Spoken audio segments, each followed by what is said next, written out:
Dans une ville où les lumières des hôtels brillent plus fort que les étoiles, une femme régnait en maître. Amina, sublime et insaisissable, vivait comme si le monde lui appartenait. Les hommes la désiraient, l'argent coulait à flot. Les règles, elle n'en suivait aucune. Mais une nuit, tout bascule. Un test de grossesse. Un choix impensable. Un bébé abandonné dans un bidonville. 20 ans plus tard, le destin frappe à sa porte. Le fils qu'elle a rejeté est devenu un homme brillant.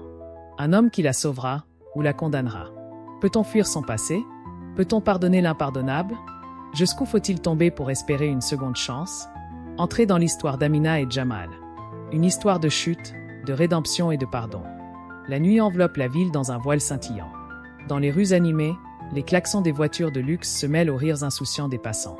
Sous les lustres dorés d'un hôtel 5 étoiles, Amina fait une entrée remarquée. Tous les regards convergent vers elle, jeune, éblouissante, son parfum envoûtant flottant derrière elle. Sa chevelure noire tombe en cascade, son maquillage est impeccable. Ses talons résonnent sur le marbre, sa robe rouge fendue dévoile ses jambes élancées. Assise au bar, elle attire aussitôt un homme riche qui lui offre un verre. Mais Amina est une prédatrice, elle choisit ses proies. Les hommes sont prévisibles. Certains veulent m'acheter, d'autres me posséder. Mais, au final, c'est moi qui décide. Amina n'a pas de foyer fixe. Elle dort dans les plus beaux hôtels, changeant de lieu et d'accompagnateur à volonté. On murmure sur elle, Amina, une légende, mon amie. Elle peut avoir qui elle veut. Fais attention, elle brise des mariages. Même les hommes les plus respectables finissent par céder. Mais elle se moque des rumeurs. Profiter de la vie sans attache ni regret, voilà son credo. L'amour, une illusion, une faiblesse. Pourquoi se lier quand on peut tout obtenir? Dans une boîte de nuit huppée, Amina danse, magnétique. Tous les regards sont suspendus à ses mouvements. Un homme influent, marié, tente sa chance en exhibant sa richesse. Elle sourit, l'effleure du bout des doigts, puis s'éloigne. Elle aime sentir qu'elle contrôle, qu'elle choisit à qui accorder son temps. Son choix se porte sur un riche héritier, jeune et naïf. Invitée dans sa suite, elle joue le jeu, attise le désir, puis disparaît avant l'aube, emportant son argent. Face au miroir, son regard est vide. Au matin, allongée sur un lit d'hôtel, elle contemple la ville derrière la baie vitrée. Un flashback la hante. Issue d'une famille stricte et religieuse, rejetée pour avoir refusé d'obéir, elle a été reniée par son père, abandonnée par sa mère, oubliée par ses frères et sœurs. Depuis, elle vit sans attache, sans foyer, sans famille. Mais elle s'interdit les regrets. Son téléphone vibre. Un numéro familier s'affiche. Elle bloque l'appel. Ils m'ont abandonnée avant que je ne les abandonne. Quelques jours plus tard, une fatigue inhabituelle la surprend. Sans s'inquiéter, elle met ça sur le compte des soirées excessives. Mais les nausées persistent. Par précaution, elle fait un test de grossesse. Dans la salle de bain luxueuse d'un hôtel, elle fixe le résultat. Positif. Un frisson glacé la traverse. Impossible.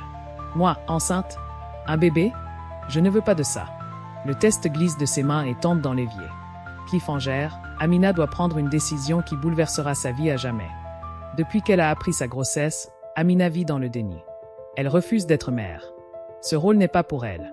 Elle garde le secret, bien que certaines amies commencent à douter. Rien ne change dans son mode de vie, robes amples pour masquer son ventre, alcool, danse effrénée. Mais une angoisse sourde grandit en elle. Je vais régler ça. Ce bébé n'existera plus. Je ne l'ai jamais voulu. Quand le travail commence, Amina est seule, enfermée dans une chambre d'hôtel. Personne pour l'aider. Aucune voix réconfortante. Elle lutte contre la douleur, tente de se lever, en vain. À l'aube, contrainte, elle fait appel à une sage-femme clandestine. Des heures d'agonie s'écoulent avant que le cri d'un bébé ne brise le silence. Haletante, en sueur, Amina détourne le regard. Emmenez-le. Je ne veux pas le voir. La sage-femme hésite. Vous êtes sûr? Vous pourriez. Faites ce que je dis. La voix d'Amina est tranchante, mais son cœur bat trop fort. Quelques heures plus tard, elle quitte l'hôtel, un bébé emmitouflé dans une couverture bon marché. Elle prend un taxi jusqu'à un bidonville, loin des quartiers luxueux qu'elle fréquente. Sous une capuche, elle avance, évitant les regards. La misère l'oppresse, enfants pieds nus, mères mendiant de quoi nourrir leurs petits, abris de tôle rouillée. Elle serre le bébé contre elle. Ne pense pas. Fais-le et pars. Près d'une mosquée, entre deux maisons, elle trouve un endroit discret.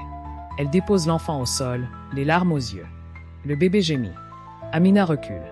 Un dernier regard, puis elle s'enfuit en courant. Quelques instants plus tard, un couple sans enfant entend les pleurs. Issa et Fatima, modestes mais aimants, s'approchent. Issa, la cinquantaine, est un ancien maçon devenu vendeur ambulant. Fatima, stérile, prie chaque jour pour un enfant.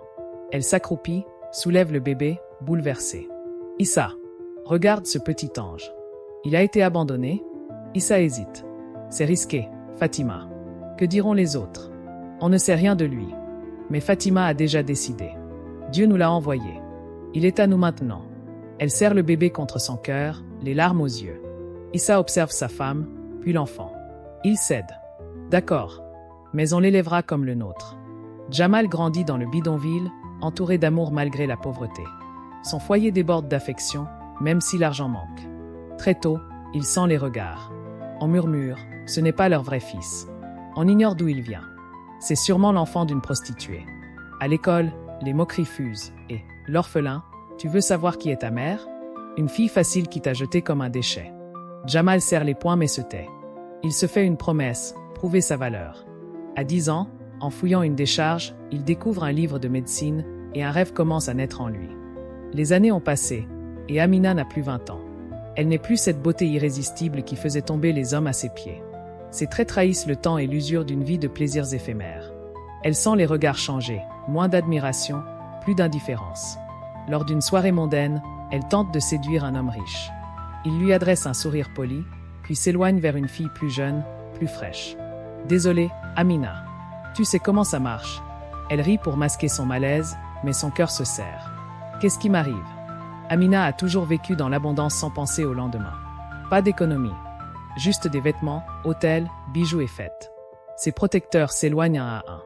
Ceux qui lui offraient des cadeaux trouvent d'autres femmes. Pour survivre, elle vend ses affaires. Peu à peu, les sacs de luxe et les montres disparaissent. Une nuit, désespérée, elle appelle un ancien amant. Il éclate de rire. Amina, tu crois quoi? Il faut savoir s'arrêter avant que le jeu ne tourne mal. Elle raccroche, la gorge nouée. Les factures s'accumulent. Les dettes aussi. Les hôtels lui ferment leurs portes. Un jour, elle se retrouve à la rue. Comment ai-je pu tomber si bas? Sans argent, elle ne peut plus prendre soin d'elle. Plus de maquillage. Ses cheveux sont sales, emmêlés. Ses robes élégantes laissent place à des vêtements usés. Puis vient la maladie. D'abord, une fatigue constante. Puis des douleurs dans les jambes. Un jour, elle s'effondre en essayant de se relever. À l'hôpital, le verdict tombe, une maladie nerveuse évolutive. Dans quelques années, elle ne pourra plus marcher. Ses membres s'affaiblissent chaque jour. Amina rit nerveusement. Non, pas moi. Pas comme ça. Mais personne n'est là pour l'aider. Les médecins la renvoient après quelques jours, pas d'argent, pas de soins. Seule sur un banc, elle regarde la ville qu'elle dominait autrefois. Les semaines passent. Amina devient une ombre. Personne ne la reconnaît. Elle tend la main, mais on l'ignore. Certains la méprisent, d'autres détournent le regard. Une nuit, sous la pluie, elle se recroqueville sous un porche, trempée et frissonnante. La faim la ronge, mais personne ne lui tend de nourriture. Un homme passe, lui jette une pièce et un regard de pitié. C'est donc ça. Je suis un déchet qu'on prend en pitié. Un soir, à bout de force, Amina marche jusqu'au pont surplombant la rivière. Ses jambes peinent à la porter. Elle s'appuie sur la rambarde, observe l'eau sombre en contrebas. Il n'y a plus rien pour moi. Autant disparaître. Elle inspire profondément et se laisse tomber. L'eau glacée l'enveloppe. Son corps s'alourdit. Elle coule, ferme les yeux, prête à en finir. Mais soudain, des mains puissantes la saisissent. Quelqu'un la ramène à la surface. Elle tousse, suffoque, l'air glacé brûlant ses poumons. Une voix grave résonne. « Vous allez bien, madame ?» Amina lève les yeux et croise le regard de son sauveur. Un jeune homme en blouse blanche. Cliffhanger, elle vient d'être sauvée par son propre fils, sans le savoir. Amina reprend conscience dans un lit d'hôpital. Elle entend le bip régulier des machines. Un néon grésille au-dessus d'elle, une odeur de désinfectant flotte dans l'air. Sa tête tourne. Elle est en vie. Une infirmière entre. Vous avez eu de la chance. Un médecin vous a sauvé. Sans lui, vous seriez morte. Amina murmure, la voix rauque. Qui m'a sauvée? L'infirmière sourit. Docteur Jamal Issa. Un homme exceptionnel. Le nom fait écho en elle, mais elle n'y prête pas attention. Jamal, 30 ans, est un médecin respecté. Il a grandi dans la pauvreté, mais il a réussi. Malgré les moqueries et la stigmatisation, il est devenu un chirurgien talentueux et admiré. Il est compassionnel, mais froid avec ceux qui ont abandonné leurs proches. Quand l'infirmière lui parle de la nouvelle patiente qu'il a sauvée, il hausse les épaules. Elle a tenté de se suicider. Je l'ai sortie de l'eau, c'est tout. Mon travail est terminé. Mais quelque chose le trouble. Pourquoi a-t-elle tenté de se suicider? Quel est son passé? Amina est affaiblie, incapable de bouger ses jambes. Jamal entre dans la chambre, professionnel et distant. Elle lève les yeux vers lui et sent son cœur rater un battement. Il ressemble à Jamal, quant à lui, ne ressent rien de spécial. Pour lui, c'est juste une patiente parmi tant d'autres. Vous avez de la chance d'être en vie. Pourquoi avez-vous sauté? Amina détourne le regard. La vie ne vaut plus rien pour moi. Jamal soupire. Il n'a aucune pitié pour les gens qui abandonnent. Vous avez une maladie évolutive. Vous finirez paralysé si vous ne suivez pas un traitement. Mais pour ça, il faut vouloir vivre. Elle le fixe, bouleversée par la ressemblance qu'elle commence à remarquer. Mais ce n'est pas possible. Un matin, l'infirmière entre avec un air préoccupé. « Docteur Jamal, on a un problème. » Elle lui tend un rapport médical. Il y a eu une anomalie dans les analyses sanguines d'Amina. Jamal a un groupe sanguin rare. Amina a le même. Jamal fronce les sourcils. « Vous êtes sûr? » « Oui. En fait, docteur, vous pourriez être apparenté à cette femme. » Un frisson glacial lui traverse l'échine. « Faites un test ADN. » Tout de suite. Le lendemain, Jamal reçoit le résultat du test. Il tremble en lisant la feuille. 99,9% de compatibilité ADN. Son cœur s'emballe. Non, ce n'est pas possible. Il serre la feuille entre ses doigts, ses mâchoires crispées. Elle, cette femme, c'est ma mère? Des souvenirs douloureux refont surface. Les moqueries. Le stigmate d'être un enfant abandonné. La honte de ne pas savoir d'où il venait. Il entre furieux dans la chambre d'Amina. Depuis combien de temps saviez-vous? Amina, troublée, secoue la tête. Quoi? De quoi tu parles? Jamal jette le dossier sur le lit. C'est vous ma mère. Vous m'avez abandonné. Amina blêmit. Elle ouvre la bouche, mais aucun son ne sort. Cliffhanger, Jamal quitte la chambre, la rage au ventre. Il refuse de la voir à nouveau. Jamal marche d'un pas rapide dans le couloir de l'hôpital, sa respiration saccadée. Ses pensées sont un tourbillon de colère et de douleur. Cette femme qui gît dans un lit d'hôpital n'est pas une inconnue. C'est elle. Celle qu'il a jetée comme un déchet. Celle qui lui a imposé des années de honte, de questions sans réponse. Il entend l'infirmière l'appeler. « Docteur Jamal, vous allez la revoir ?» Il se retourne, le regard noir. « Non, elle n'est rien pour moi. » Amina, de son lit, entend ces mots. Elle ferme les yeux, une larme coule. « Je mérite ça. » Seule dans sa chambre, Amina se repasse le film de sa vie. Les hôtels luxueux. Les hommes qui l'idolâtraient. Le bébé qu'elle a abandonné dans le froid. Elle tremble. Son cœur est lourd d'un poids qu'elle ne peut plus porter. L'infirmière entre et ajuste son oreiller. « Vous avez un fils formidable. Vous devriez être fier. » Amina serre les poings. « Il ne veut pas de moi. Et je le comprends. » Elle fait un choix. « Sortez-moi d'ici. Je ne peux pas rester. » Elle quitte l'hôpital en fauteuil roulant, sans prévenir personne. Jamal rentre chez lui, mais son cœur est en guerre. Pourquoi cette histoire le hante-t-elle autant? Pourquoi ne peut-il pas simplement l'oublier? Il passe voir son père adoptif, Issa. Celui qui lui a tout donné alors qu'il n'avait rien. Issa l'écoute en silence. Puis il dit doucement, « Tu es devenu un grand homme, Jamal. Mais si tu gardes cette haine en toi, tu seras toujours prisonnier du passé. » Jamal hausse la voix. « Comment veux-tu que je pardonne? Elle m'a jeté comme un chien. Elle ne mérite rien. » Issa soupire. « Et toi? Tu méritais d'être abandonné? Était-ce ta faute, Jamal? » Le médecin reste figé. « Ne sois pas comme elle. Ne fuis pas la vérité. » Les semaines passent. Jamal essaie d'oublier. Mais un jour, en passant près d'un quartier défavorisé, il voit quelque chose d'inattendu. Un centre d'accueil pour enfants abandonnés. Devant l'entrée, en fauteuil roulant, Amina sourit à un petit garçon. Elle lui tend un livre. « Tu sais, les médecins sauvent des vies. Peut-être que toi aussi, tu en deviendras un. » Jamal s'arrête net. Elle aide les enfants? Il entre. Amina lève les yeux et le voit. Ses mains tremblent. Jamal. Il s'approche lentement. Son regard est dur. Pourquoi tu fais ça? Pour te donner bonne conscience? Elle baisse la tête. Peut-être. Mais il fallait que je fasse quelque chose. Que je me rachète, même si c'est trop tard. Un silence. Puis, Amina lève les yeux, remplis de larmes. Je suis désolée. Pour tout. Pour t'avoir abandonné. Pour t'avoir volé ton passé. Jamal sent son cœur se serrer. Il ne peut pas oublier. Mais, il voit une femme brisée devant lui. Une femme qui a changé. Il ferme les yeux, respire profondément. Puis il dit « Moi aussi, je veux avancer ». Il tend la main. Amina prend sa main en pleurant. Après leur échange, Jamal regarde Amina, encore hésitant. Avant de partir, il aperçoit un vieux bracelet tressé autour de son poignet. Intrigué, il demande « Où as-tu eu ça ?» Amina sourit tristement et caresse le bracelet. « C'était le seul souvenir que j'avais gardé de toi. Quand je t'ai abandonné, je t'avais laissé avec une couverture, mais j'ai gardé ça. » Jamal reste figé. Il plonge dans ses souvenirs d'enfant. La couverture qu'Issa et Fatima avaient trouvée avec lui. Mais il n'a jamais su qu'un bracelet manquait.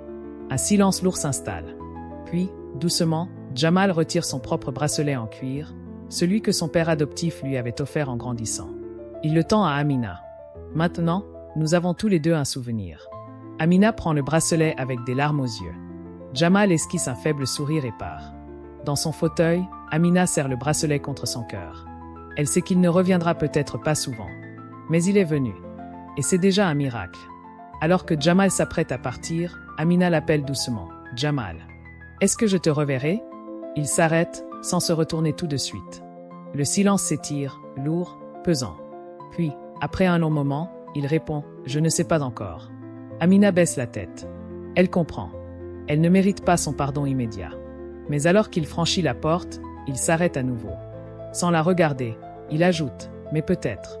Un espoir fragile, mais réel. Amina serre son bracelet contre son cœur, un sourire doux sur les lèvres. Elle sait qu'elle ne pourra jamais effacer le passé. Mais peut-être que le futur leur offrira une séco.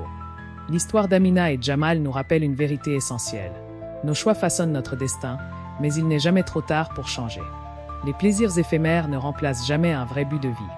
Ne misez pas tout sur l'apparence, l'argent ou le statut social. Ce qui reste, c'est ce que vous bâtissez avec du sens. Chaque action a des conséquences. Un instant d'abandon peut créer une blessure qui dure des décennies. Pensez aux répercussions de vos décisions. Le passé ne définit pas l'avenir. Jamal a prouvé qu'un enfant abandonné pouvait devenir un grand homme. Peu importe d'où vous venez, ce qui compte, c'est où vous allez. Le pardon libère plus que la haine. Garder de la rancune, c'est comme boire du poison en espérant que l'autre en souffre. Pardonner, ce n'est pas oublier, c'est se donner une chance d'être libre. L'amour et l'engagement font la vraie richesse. À la fin, ce n'est ni l'argent ni la beauté qui comptent, mais les liens que nous tissons. Héros, quel choix faites-vous aujourd'hui pour écrire votre propre histoire? Partagez vos réflexions et rappelez-vous, il n'est jamais trop tard pour changer. Merci d'avoir suivi cette histoire émouvante jusqu'à la fin. Si elle vous a touché et inspiré, n'oubliez pas de vous abonner pour ne rien manquer des prochains contenus. Cliquez sur j'aime pour soutenir cette chaîne et, surtout, partagez cette histoire avec vos amis afin qu'ils en profitent également. Merci pour votre soutien et à très bientôt.